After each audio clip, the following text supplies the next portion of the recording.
Friend and welcome back in my YouTube channel biology with Neha ma'am. तो friends, इसके पहले की वीडियो में हमने पोरीफेरा का जनरल करेक्टर देखा, उसका क्लासिफिकेशन देखा, उसमें स्पेक्यूल कैसा पाया जाता है, कैनाल सिस्टम कैसा पाया जाता है, ये सभी हमने देख लिया।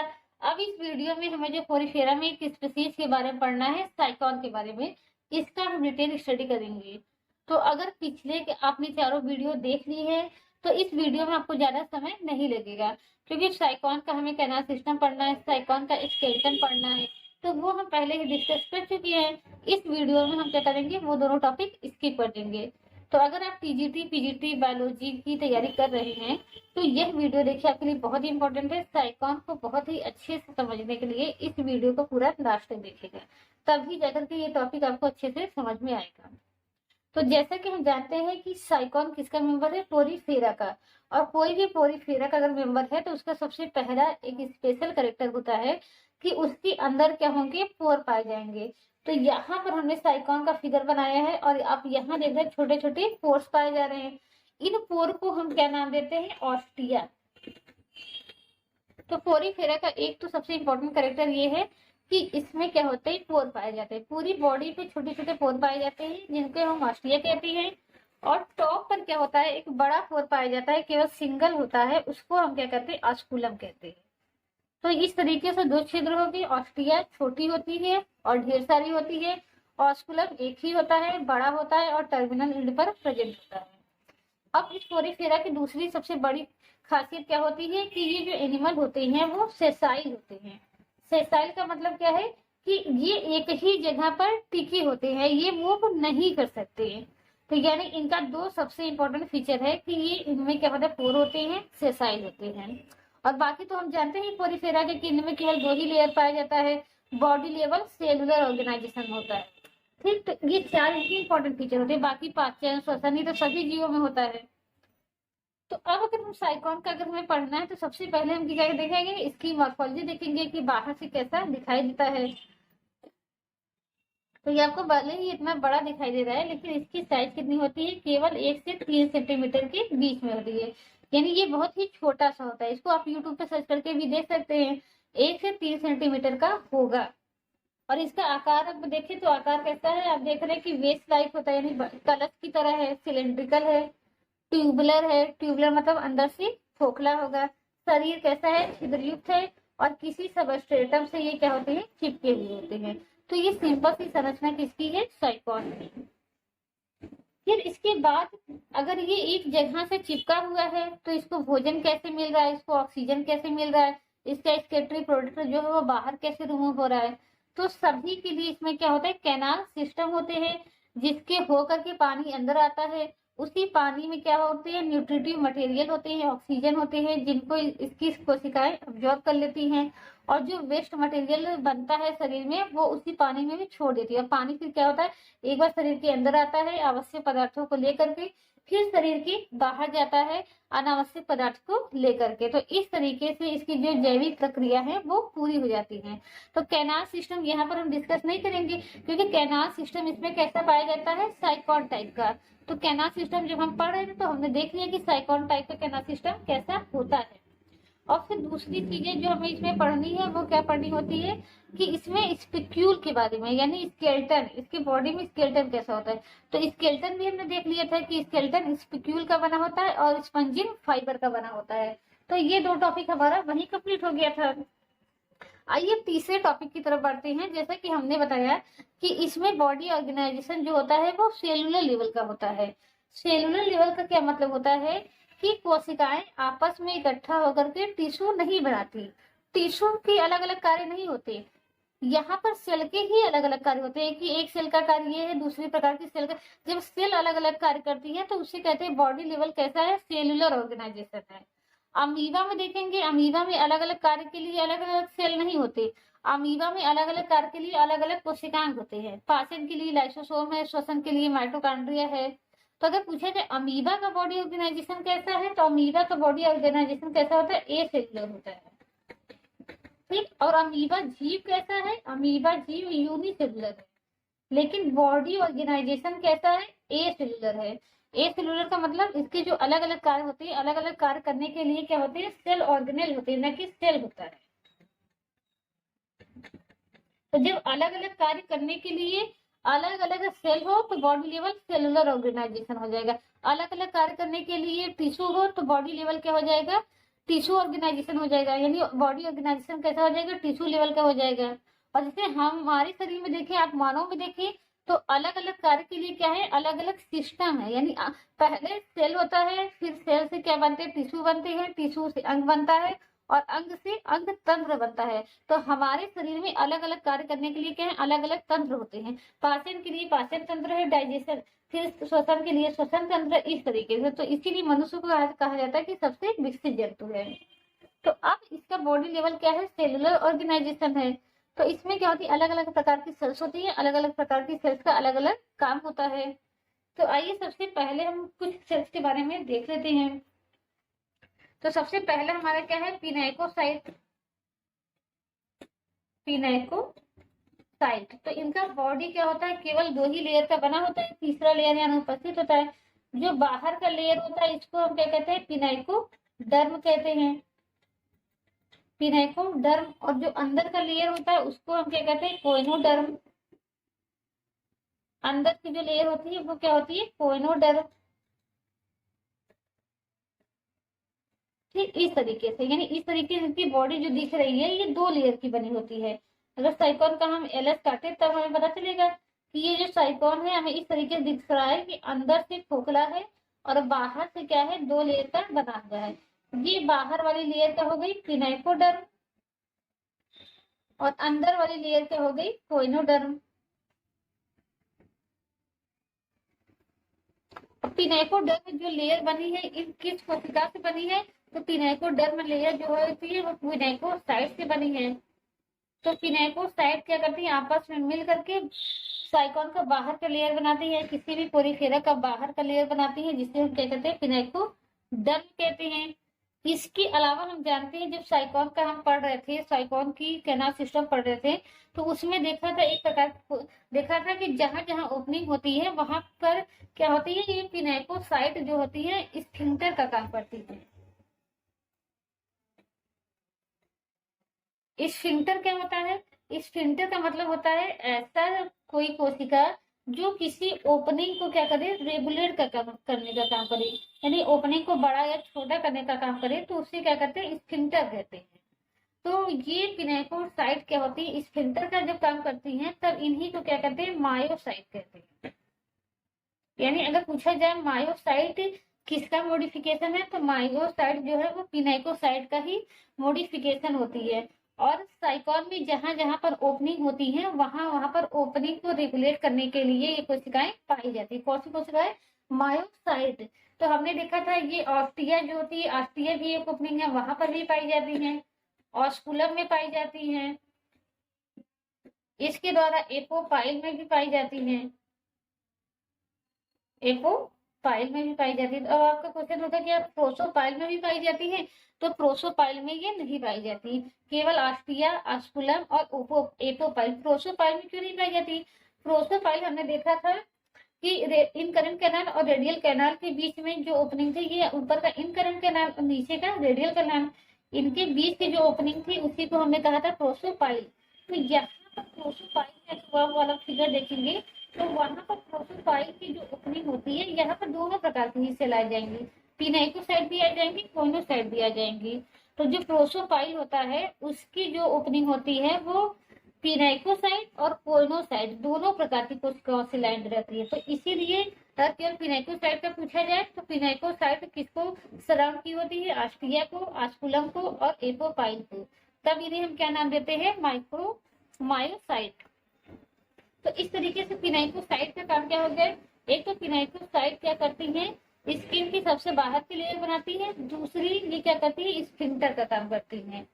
अब इसके बाद हम क्या देखेंगे, कोइनोसाइट का काम देखेंगे कि कोइनोसाइट क्या करती है।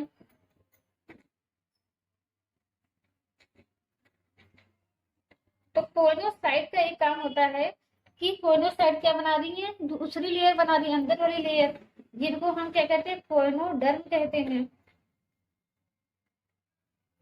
इसके अलावा जो साइकॉन में भोजन का पाचन होता है पार्शियल रूप से, वो सबसे पहले कहाँ होता है, कोइनोसाइट्स में ही होता है, कोइनोसाइट्स साइट में पार्शियल डाइजेशन होता है। और कोइनोसाइट कैसी सेल्स होती है? ये फ्लैजिलेटेड सेल होती हैं, फ्लैजिलेटेड सेल होती हैं। और जबकि पिनाइकोसाइट क्या होती है? फ्लैट सेल होती हैं। तो इतना हमें किसके बारे में जानना है? पिनाइकोसाइट और कोइनोसाइट।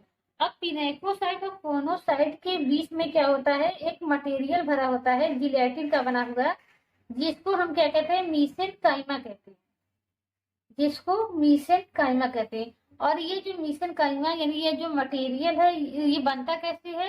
तो पिनाइकोसाइट जो कोशिकाएं होती है वही इस मटेरियल को सिक्रीट करती है। क्या सिक्रीट करती है? मीसेनकाइमा। और मीसेनकाइमा के अंदर क्या होते हैं? अनेक प्रकार की क्या होती हैं? कोशिकाएं पाई जाती हैं, जिनका आकार कैसा होता है? अमीबा लाइक होता है। यानी मीसेनकाइमा में अनेक अमीबा की तरह कोशिकाएं पाई जाती हैं, जिनको हम क्या कहते हैं? अमीबोसाइट कहते हैं। और हमने बताया ये अमीबोसाइट क्या होती है? अलग अलग प्रकार की होती है और सबका काम क्या होता है? अलग अलग होता है। तो आइए कुछ अमीबोसाइट के बारे में जान लेते हैं। तो ये अमीबोसाइट कहाँ पाई जाएंगी? इसी मीसेनकाइमा में पाई जाएंगी। इसी मीसेनकाइमा में उन्होंने बताया अमीबा की तरह कुछ कोशिकाएं पाई जाती हैं, जिनको अमीबोसाइट कहते हैं। अब इनके फंक्शन के आधार पर ये अलग अलग प्रकार की होती है, इनको अलग अलग नाम दिया गया है। जैसे कि सबसे पहला है हमारा आर्कियोसाइट। आर्कियोसाइट, तो आर्कियोसाइट का मतलब होता है, आर्कियोसाइट ऐसी कोशिका को कहते हैं जिनके अंदर ये कैपेसिटी होती है कि वो हर प्रकार की कोशिका को बना सके। उस कोशिका को हम आर्कियोसाइट कहते हैं या टोटीपोटेंट कोशिका कहते हैं। टोटीपोटेंट कहते हैं। तो ये कोशिका चाहे साइकान हो, ये साइकान के अंदर भी पाई जाती है, अलग अलग जो जीव होते हैं उनके अंदर भी पाई जाती है, जैसे मनुष्य के अंदर भी पाई जाती है। और ये कहाँ पाई जाती है? जो प्लेसेंटा होती है हमारे, अगर ह्यूमन की बात करें तो ह्यूमन के प्लेसेंटा में ही पाई जाती है आर्कियोसाइट सेल। और आर्कियोसाइट सेल्स जो होती हैं ये डेवलप होकर के किसी भी प्रकार की कोशिका बना सकती है। तो ये मानव में भी होती है। जैसे आप आज एक आप शब्द सुने होंगे, स्टेम सेल। स्टेम सेल, तो जब बच्चे की डिलीवरी होती है तो उस समय क्या होते हैं? बड़ी मात्रा में स्टेम सेल्स क्या होते हैं? वो प्रिजर्व कर लिए जाते हैं आजकल के जमाने में, ताकि इन फ्यूचर अगर बच्चे की कोई गड़बड़ी होती है, कोई एक्सीडेंट हो जाता है, कोई पार्ट उसका डैमेज हो जाता है, तो स्टेम सेल से क्या होती है? नई प्रकार की कोशिकाएं बन सकती हैं। चाहे स्टेम सेल की बात करें, चाहे आर्कियोसाइट की बात करें, चाहे टोटीपोटेंट का बात करें, तीनों क्या है? एक ही प्रकार की कोशिका है, यानी ऐसी कोशिकाएं हैं जो डेवलप होकर के किसी भी प्रकार की कोशिका बना सकते हैं। और हम यही अगर साइकॉन के अंदर है तो उसको नाम देते हैं आर्कियोसाइट या टोटीपोटेंट। अगर हमारे अंदर है, ह्यूमन के अंदर है, तो उसको नाम देते हैं स्टेम सेल।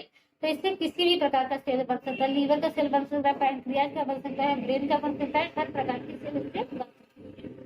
लेकिन जिस ऑर्गेनिज्म में बनाना है उसकी स्टेम सेल होनी चाहिए।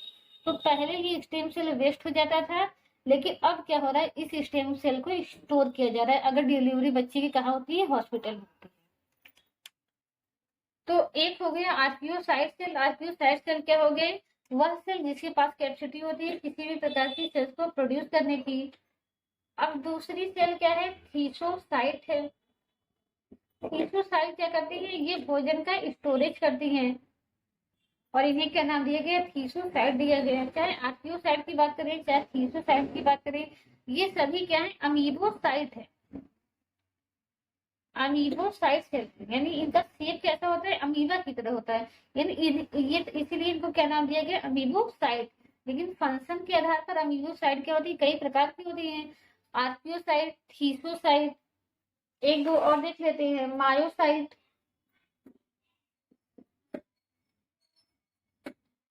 ठीक, तो मायोसाइट लेकिन एक्चुअल में क्या होती है? अमीबोसाइट ना होकर के मायोसाइट एक्चुअल में क्या होती है? पिनाइकोसाइट होती है, जो कि इंस्पेक्टर का काम करती है।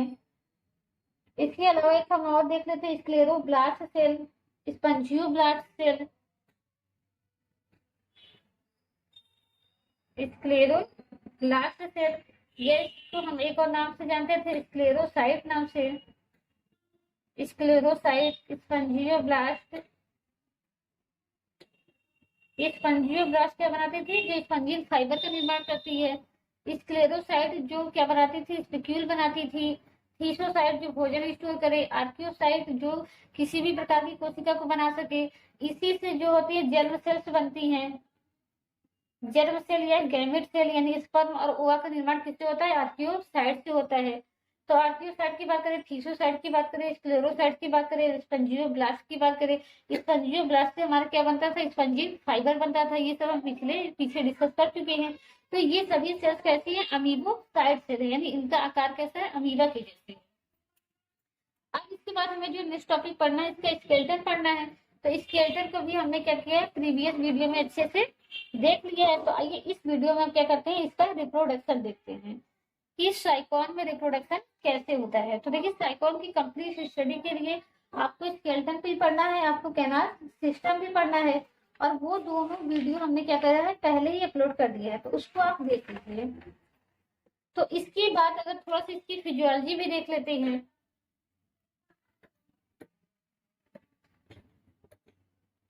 क्या देख सकते हैं, फिजियोलॉजी। फिजियोलॉजी का मतलब कि इसमें न्यूट्रिशन कैसे हो रहा है, रिस्पायरेशन कैसे हो रहा है, एक्सक्रीशन कैसे हो रहा है। तो न्यूट्रिशन मतलब साइकॉन कैसा होता है, फिल्टर फीडर होता है। साइकॉन क्या होता है, फिल्टर फीडर होता है। तो फिल्टर फीडर का क्या मतलब होता है कि ऐसे ऑर्गेनिज्म जो सिलेक्टिव होते हैं, यानी कुछ ऑर्गेनिज्म ऐसे होते हैं जिनका माउथ ओपन होता है और उनके अंदर कोई भी मटेरियल इंटर कर जाता है। लेकिन कुछ ऑर्गेनिज्म क्या होते हैं, सिलेक्टिव होते हैं, उनके अंदर क्या होता है, सिलेक्टिव पदार्थ ही अंदर जा पाता है। तो ऐसे ही ऑर्गेनिज्म को हम क्या कहते हैं, फिल्टर फीडर कहते हैं। तो पानी हमने बताया कि आस्तीय के थ्रू क्या होता है, अंदर आता है। तो इस आस्तीय के छिद्र पर क्या लगे होते हैं, मायोसाइट लगे होते हैं। तो ये मायोसाइट क्या करते हैं, केवल जो माइक्रो पार्टिकल है उसको ही अंदर आने देते हैं, जो माइक्रो पार्टिकल है उसको अंदर नहीं आने देते। इसीलिए कहा जाता है कि साइकॉन क्या है, फिल्टर फीडर है, यानी ये सिलेक्ट करके भोजन को अंदर लेता है। और फिर जब वाटर अंदर आ जाएगा, वाटर में ही क्या रहेंगे, माइक्रो पार्टिकल रहेंगे। वह माइक्रो पार्टिकल कहाँ आ जाएंगे, जो कोइनोसाइट सेल होती हैं। जो कोइनोसाइट सेल्स होती हैं कैनाल सिस्टम में, उनके अंदर ये क्या हो जाती है, माइक्रो पार्टिकल कोइनोसाइट सेल्स ऑब्जॉर्व कर लेती हैं। यहाँ पर भोजन का क्या होगा, पार्शियल डाइजेशन होगा। कोइनोसाइट में भोजन का पार्शियल डाइजेशन होता है। जैसे ये हमने बताया, ये क्या है, कोइनोसाइट, और उसके बाहर क्या होती है, पिनेकोसाइट। और यहाँ के ये जो कैनाल है, यहीं पर क्या होगा, पानी आएगा इसी कैनाल से थ्रू। तो ये कोइनोसाइट क्या कर लेंगे, भोजन को कैप्चर कर लेंगी। और यहाँ पर पार्शियल डाइजेशन होगा। पार्शियली डाइजेस्टेड फूड कहाँ चला आएगा, मीसेनकाइमा में चला आएगा। मीसेनकाइमा में ही हमारी क्या है, अमीबोसाइट सेल है। और ये एमिनोसाइट्स जो सेल्स होती है, ये वंडरिंग सेल होती है, मतलब इधर उधर पूरा घूमती रहती हैं। तो इनके अंदर भोजन क्या होता है, फुल्ली रूप से डाइजेस्ट हो जाता है। और ये भोजन को क्या करती है, फुल रूप से डाइजेस्ट करने का काम करती है एमिनोसाइट। दूसरा ये करती है, भोजन को डिस्ट्रीब्यूट करने का भी काम करती है। तो ये भोजन के डाइजेशन का और भोजन के डिस्ट्रीब्यूशन दोनों का कार्य करते हैं अमीबोसाइट सेल।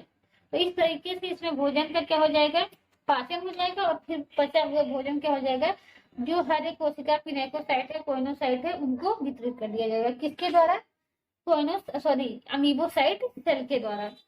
तो इस तरीके से इसमें क्या हो गया, भोजन का पाचन हो गया और वितरण हो गया।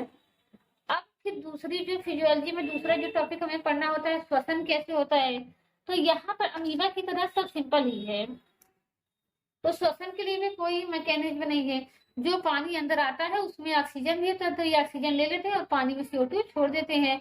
इसी तरह अगर इसमें एक्सक्रीशन देखिए, यानी उत्सर्जन कैसे होता है, तो वही सेम प्रोसेस है कि जो पानी बाहर निकलता रहेगा बॉडी से, उसी में ये अपना अमोनिया यानी एक्सक्रीटरी पदार्थ छोड़ देते हैं, और अमोनिया क्या होता है, बाहर चले जाता है। तो उत्सर्जन होता क्या है कि वेस्ट पदार्थ को शरीर से बाहर निकालने की प्रक्रिया को उत्सर्जन कहते हैं। तो इस तरीके से इसमें क्या हो जाएगा, उत्सर्जन भी हो जाएगा। तो अब आइए क्या देखते हैं रिप्रोडक्शन के बारे में।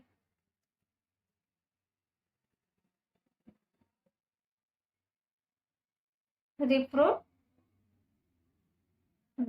के बारे में, तो रिप्रोडक्शन इसमें क्या होता है, एसेक्सुअल भी होता है और सेक्सुअल भी होता है।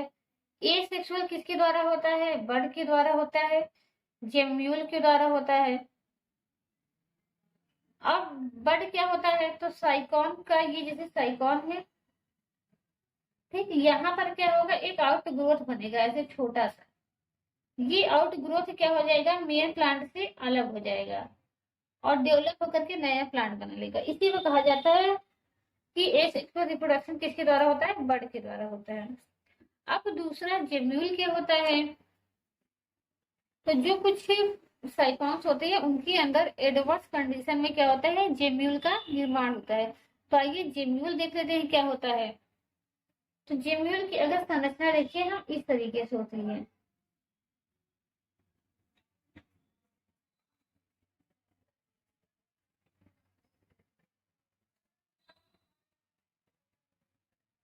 और इसके बीच में क्या भरे होते हैं, आर्कियोसाइट सेल भरे होते हैं। ये हमारा क्या है, जेम्यूल है। ये कब बनता है, एडवर्स कंडीशन में बनता है। एडवर्स कंडीशन में क्या होंगे कि जब साइकान्स क्या होंगे, सूखने लगेंगे पानी की कमी की वजह से या सड़ने करने लगेंगे, तो उनके अंदर क्या होता है, जेम्यूल का निर्माण हो जाता है। और जब साइकान की पूरी बॉडी क्या हो जाती है, डेड होकर के डिके हो जाती है, तो ये जेम्यूल क्या होते हैं, फ्री होते हैं, एटमॉस्फेयर के कांटेक्ट में आ जाते हैं। और इनके अंदर का जो आर्कियोसाइट सेल होता है, ये इस माउथ से बाहर निकल के नए प्रकार के साइकॉन का निर्माण करता है। तो इसी को कहा जाता है जेम्यूल के द्वारा रिप्रोडक्शन। अब आइए सबसे इंपॉर्टेंट यानी सेक्सुअल रिप्रोडक्शन के बारे में देख लेते हैं कि सेक्सुअल रिप्रोडक्शन कैसे होता है। सेक्सुअल रिप्रोडक्शन, सेक्सुअल रिप्रोडक्शन,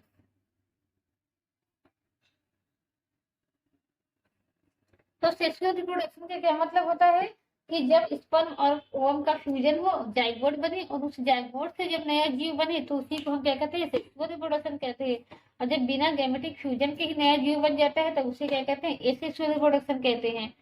तो यहाँ पर देखिए, सेक्स सेल्स तो होती है यानी गैमेट तो होंगे, लेकिन गैमेट को बनाने के लिए क्या होंगे, सेक्स ऑर्गन नहीं होंगे। जो हमने बताया आर्कियोसाइट सेल कहाँ थी, मीसेनकाइमा में थी, वही क्या बना लेती, स्पर्म बना लेती और वही ओवम बना लेती है। तो यानी इस तरीके से साइकॉन क्या होगा, हमारा बाइसेक्सुअल हो गया। साइकॉन क्या हो गया, बाइसेक्सुअल, यानी एक ही जीव के अंदर क्या बन जा रहा है, स्पर्म भी बन जा रहा है और ओवम भी बन जा रहा है। तो ऐसे जीव को हम क्या कहते हैं, बाइसेक्सुअल कहते हैं। अब स्पर्म बन गया, ओवम बन गया, तो बनने के बाद का क्या प्रोसेस होता है, फर्टिलाइजेशन होता है। और फर्टिलाइजेशन हमने बताया था कि अगर हम बात करें तो दो प्रकार का होता है, एक होता है सेल्फ फर्टिलाइजेशन, एक होता है क्रॉस फर्टिलाइजेशन। जो यूनिसेक्सुअल जीव है हमने बताया था कि उसमें क्या होगा, क्रॉस फर्टिलाइजेशन होगा। यूनिसेक्सुअल मतलब एक जीव क्या है, एक साइकॉन ये है, एक साइकॉन ये, इसके अंदर मान लीजिए अभी तो ये बाइसेक्सुअल है, लेकिन मान लीजिए कोई और जीव है, ये क्या है, यूनिसेक्सुअल जीव है। यूनिसेक्सुअल मतलब ओवम एक में बनेगा, स्पर्म दूसरे में बनेगा। तो यहाँ क्या बन गया, ओवम बन गया, और यहाँ क्या बन गया, स्पर्म बन गया। अब ओवम तो अपनी ही जगह पर रहता है, स्पर्म रूप करके कहाँ आएगा, इसके पास आएगा।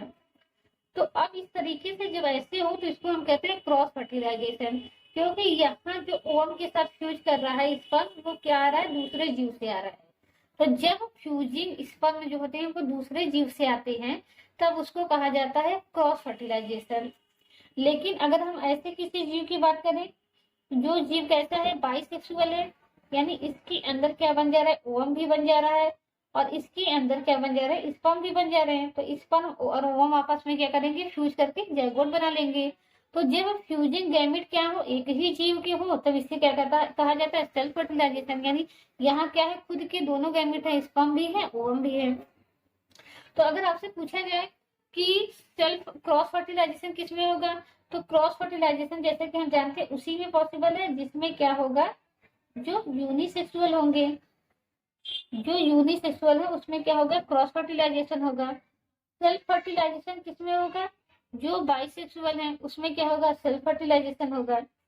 यानी ये हमारा क्या है, क्रॉस फर्टिलाइजेशन है। और ये क्रॉस फर्टिलाइजेशन किसमें होगा, जो यूनिसेक्सुअल है।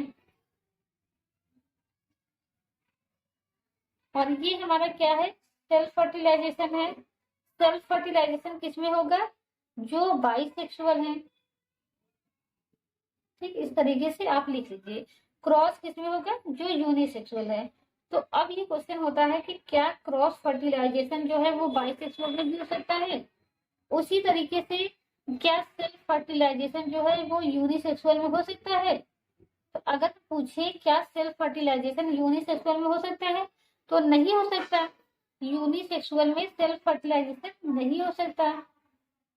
यूनिसेक्सुअल में अगर हम बात करें सेल्फ फर्टिलाइजेशन की, तो नहीं हो सकता। क्यों नहीं हो सकता, क्योंकि अगर जो यूनिसेक्सुअल जीव हैं उनमें क्या है, केवल एक ही गैमेट पाया जा रहा है और फ्यूजन के लिए 2 गैमेट चाहिए। तो इसमें कभी भी क्या होगा कि ये कभी भी क्या होगा, सेल्फ फर्टिलाइजेशन नहीं होगा।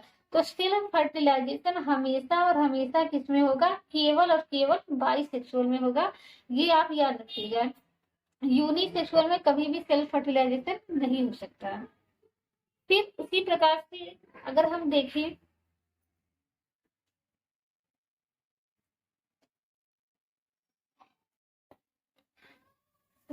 बाइसेक्सुअल जो है उनमें क्या होता है, सेल्फ तो हो सकता है। क्या इसमें क्रॉस फर्टिलाइजेशन भी हो सकता है, तो बिल्कुल इसमें क्रॉस फर्टिलाइजेशन हो सकता है। मान लीजिए ये साइकॉन, ये है एक साइकॉन, ये है। अब इसके अंदर क्या बन गया, ओवम बन गया। इसके अंदर क्या बन गया, स्पर्म बन गया।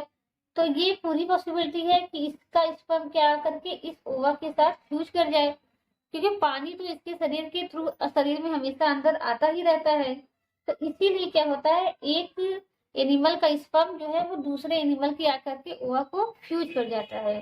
तो इस तरीके से अगर हम सारांश देखें, जो बाइसेक्सुअल एनिमल है, एक बार इसको फिर से समझ लीजिए अगर नहीं समझ में आए। तो जो बाइसेक्सुअल है, ठीक, उनके पास 2 ऑप्शन है, वो सेल्फ भी कर सकते हैं और दूसरा उनके अंदर क्रॉस फर्टिलाइजेशन भी हो सकता है।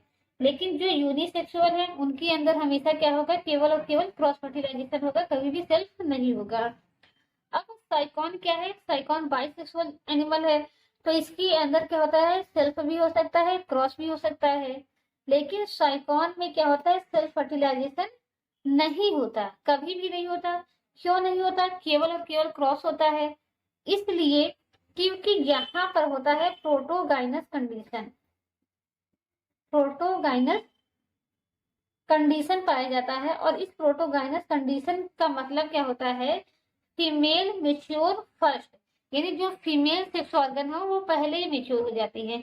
यानी यहाँ पर ओवम पहले बन जाते हैं, स्पर्म नहीं बने होते हैं। ठीक, यहाँ पर ओवम बन गई, स्पर्म नहीं बना है।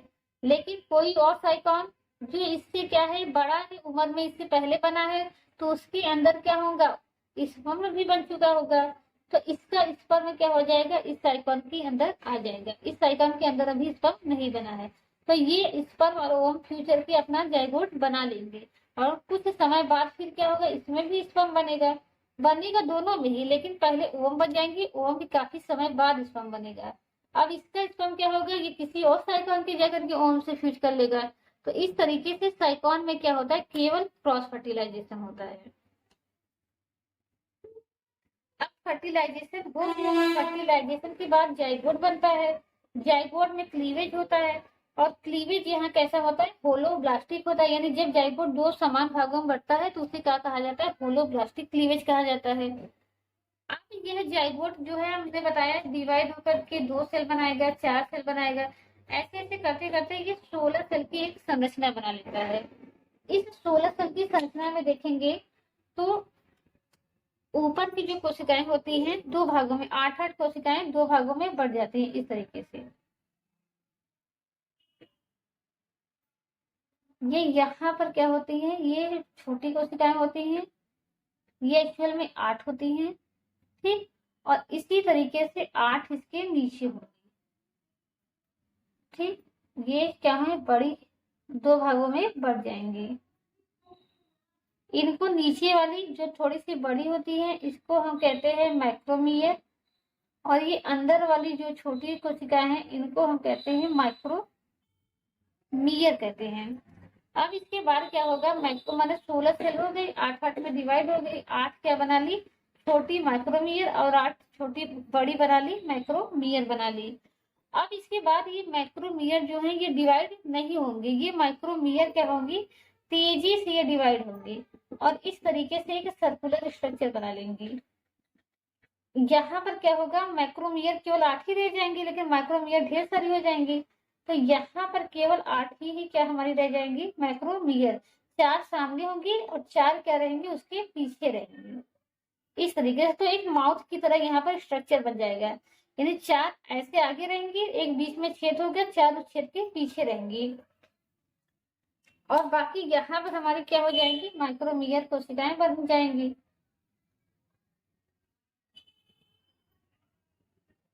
ठीक, ये डेवलप होकर के कैसा बना ले रही, डबल लेयर बना ले रही, ये सिंगल लेयर नहीं रहेगा, डबल लेयर।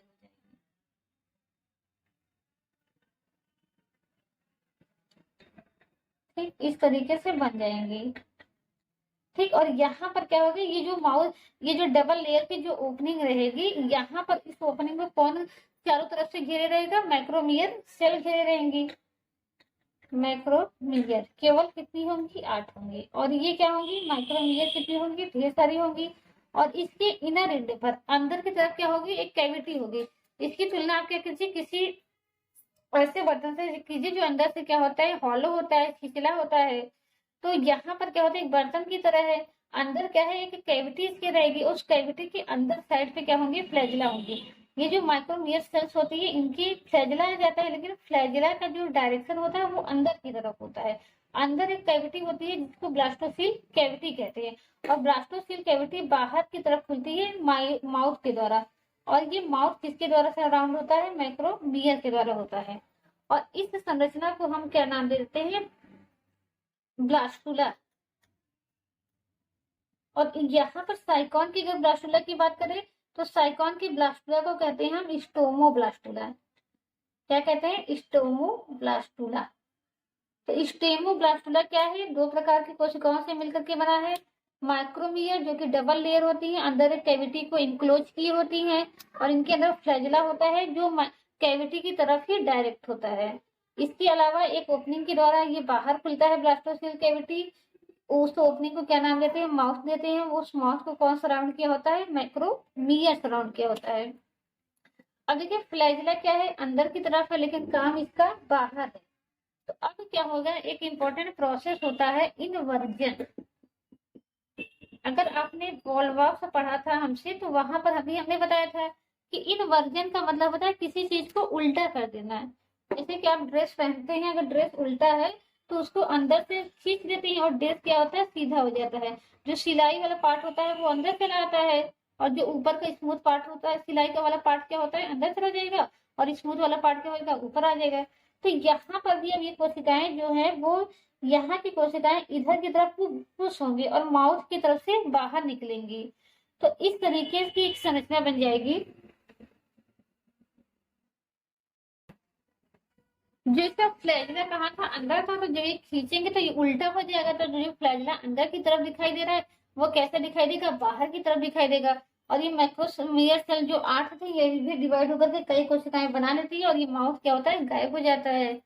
इस तरीके से यहाँ पर क्या होंगी, छोटी छोटी कोशिकाएं बन जाएंगी, और यहाँ पर क्या होती है, बीच में बड़ी कोशिका बन जाती है।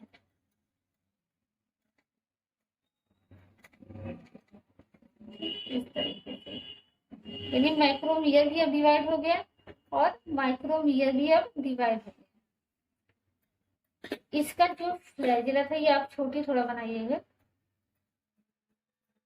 ये फिर गलत बन गया, इसको एक बार फिर से बनाना। ठीक है, इसको पहले यहाँ पर हम क्या करते हैं, कुछ छोटी छोटी कोशिकाएं बनाते हैं।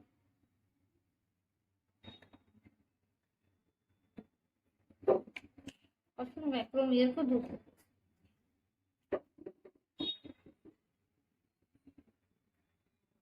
ये बड़े ताकि पता चले ये माइक्रोमीयर और ये माइक्रोमीयर। इस तरीके से ये स्ट्रक्चर है। ठीक, अब यहाँ पर इसका जो फ्लैजिला है वो फ्लैजिला कहाँ से आ जाएगा, जैसे कि आपने बताया फ्लैजिला अब जो अंदर था वो फ्लैजिला कहाँ दिखाई देने लगेगा, ऊपर की तरफ दिखाई देने लगेगा। इस तरीके से हर एक कोशिका से फ्लैजिला क्या हो जाएगा, ऊपर की तरफ निकल आएगा। अब इस स्ट्रक्चर को हम क्या नाम देते हैं, एम्फीब्लास्टुला। एम्फीब्लास्टुला। तो अब समझ में आ गया कि स्टोमोब्लास्टुला और एम्फीब्लास्टुला में क्या अंतर होता है। स्टोमोब्लास्टुला में फ्लैजिला अंदर की तरफ होता है, एम्फीब्लास्टुला में इन्वर्जन के बाद फ्लैजिला ऊपर की तरफ आ जाता है। अब ये एम्फीब्लास्टुला क्या करेगा, ऑस्कुलम, अभी तक यहाँ डेवलपमेंट यहाँ तक का डेवलपमेंट किसके अंदर हो रहा था, मीसेनकाइमा में हो रहा था। अब इसके बाद क्या होगा कि ये एम्फीब्लास्टुला जो है ऑस्कुलम के थ्रू क्या हो जाएगा, बाहर आ जाएगा, जो बाहर का सराउंडिंग वाटर है उसमें आ जाएगा, और उसमें आने के बाद ये कन्वर्ट हो जाता है गैस्ट्रुला में। और गैस्ट्रुला में हम जानते हैं कि 2 लेयर होगा, एक्टोडर्म होगा और एंडोडर्म होगा। अब फिर इस गैस्ट्रुला से क्या बनता है, यंग साइकॉन बनता है, जिसको हम नाम देते हैं ओलियंथस स्टेज। और यह ओलियंथस स्टेज जो है वो डेवलप होकर के कंप्लीट क्या होता है, साइकॉन बना लेता है, यानी मेच्योर साइकॉन बना लेता है। फिर उसके अंदर से भी रिप्रोडक्शन होगा और ये साइकिल चलती रहेगी। तो इस तरीके से हमारा जो इम्पोर्टेंट टॉपिक था साइकॉन, जिससे क्वेश्चन बार बार पूछे जाते हैं, वो हमने पढ़ लिया। अब इसके बाद सिलेंड्रेटा का जनरल करेक्टर देखेंगे, क्लासिफिकेशन देखेंगे, वहां पर ऑरेलिया और ओविलिया पढ़ना है तो उसके बारे में हम स्टडी करेंगे। तो वीडियो को देखने के लिए आपका पूरा पूरा बहुत बहुत धन्यवाद। तो अगर अभी तक आपने चैनल सब्सक्राइब नहीं किया है तो प्लीज कर लीजिए और वीडियो को लाइक कर दीजिए। Thank you so much.